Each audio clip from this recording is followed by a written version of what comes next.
Казанлылар һәм шәһәребез кунакларына бүләк ясап, башкалабызда бүләк галереясы ачылуы турында узган тапшыруыбызның берсендә әйтеп узган идек инде. Бүген исә заманча сәнгать үрнәкләрен чагылдырган яңа күргәзмә мәйданчыгына сезне дә чакырабыз.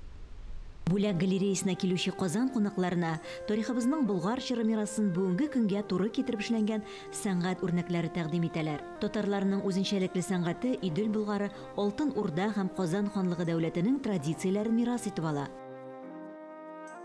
922 елда кабул ителгән ислам диненең йогынтысы да зур була.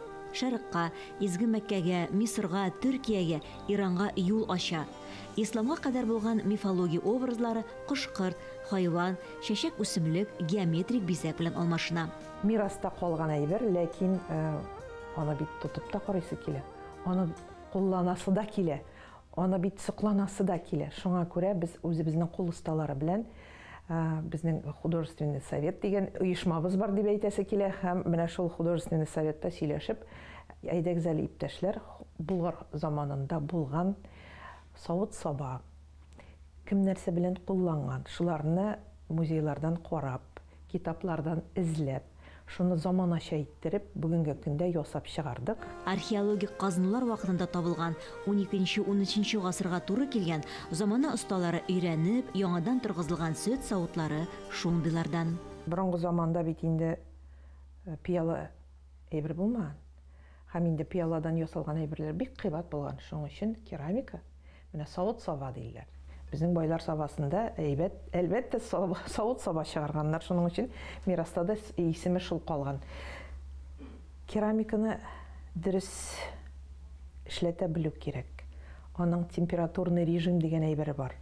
Һәм инде керамиканы ясаганда заманында молочение дип русча әйтәләр. Сөт салып та, менә шул балчыкка сөт салып, менә шулай итеп матур төсләр кертеп, үзенең аны яндырганда үзенең температурасын ясап, менә шундый матур итеп, әлбәттә, аларда матурлыкны борынгы менә әйтәләр, борынгы заманда матурлыкка карамаган диләр. Юк, иптәшләр, борынгы заманда матурлыкка да караганнар, файдага да караганнар, төрле якка караганнар. Татарларда кош-корт йорттагы бәхет метафорасы, шулай ук халык иҗатының мөһим образлары булып тора. Болгар халыкларының кошларны сүрәтләү татарларның ювелир һәм балчыктан әвәләп ясалган әйберләренә күчкән. Бердәге үрдәкләр Казан чорындагы киң таралган бизәкләрнең берсе, ләлә чәчәге белән бизәлгән. Ислам динен кабул итү алдыннан безнең халык әлбәттә Тәңрегә һәм инде Умайга табынганнар. Менә Умайның төп функционалы дип әйтәсе килә. Ул әлбәттә аналыкны, гаиләне һәм инде гаилә учагын саклый торган менә шундый Ходай булып хисапланган. Аның бит инде мәгънәсе бик тирән, чөнки Тәңре ул һава булса, Умай ул җир.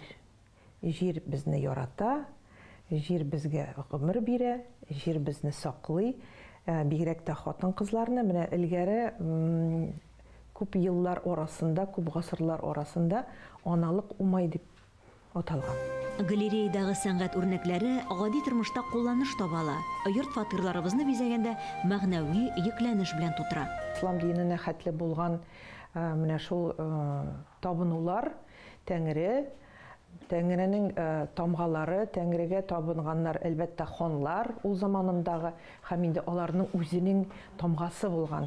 Тамга ул бик улы әһәмияткә ия бер шундый нәсел теге печать диләр инде русча инде. Мәгънәсе шул хәтле көчле булган тамганың.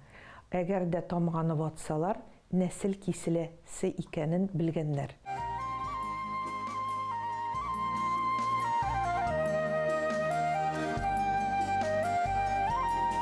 Уникальные вещи, связанные прежде всего с культурным наследием. Бердәге әйберләрнең һәрберсе дә уникаль. Аларның халкыбызның мирасы белән бәйләнеше булуы да безнең өчен һәм кунакларыбыз өчен мөһим. Барлык эшләр осталарның күңел һәм җан җылысын саклый. Татар сәнгате үрнәкләрен саклап, үстереп, аларны киләчәк буыннарга тапшырып калдырасыбыз килә.